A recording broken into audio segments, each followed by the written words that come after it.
Komedian Dede Sunandar mengakui kesalahan masa lalu yang membuat rumah tangganya dengan Karen Hertatum hambar.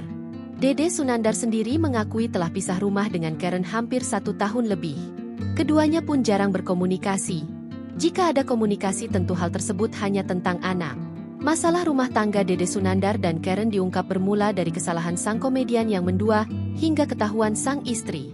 Tak tanggung-tanggung, Dede Sunandar mengakui telah mengkhianati Karen Hertatum pada tahun 2016 dengan seorang pemandu karaoke alias LC. Pernah kejadian? Kok ini nggak sebaik yang di rumah? Udah cakep dia lapin, bibirnya? Ungkap Dede Sunandar yang tumbuh rasa dengan seorang LC dalam siniar SL Media yang tayang 14 September 2025. Ya kan emang kerjaan mereka.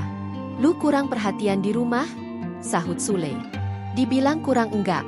Hal sekecil itu dia melakukannya. Dia nyuapin buah? Di rumah kan nyuapin sendal.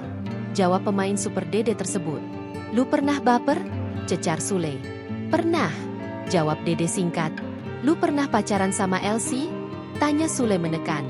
Ya keponggok, ketahuan, sama dia, Karen. Ungkap Dede Sunandar. Sule pun mengungkap perhatian dan sikap baik LC adalah pekerjaan mereka sebagai wanita penghibur. Berarti lu selingkuh dong? Tanya Sule jelas. Iye, jawab Dede Sunandar. Pria kelahiran Ciamis tersebut pun masih bimbang bagaimana nasib rumah tangganya. Dede mengaku hubungannya dengan Karen saat ini hanya tentang keuangan anak. Ia pun tak pernah menanyakan apakah Karen masih ingin memperbaiki rumah tangga atau tidak. Download Tribun X sekarang, menghadirkan lokal menjadi Indonesia.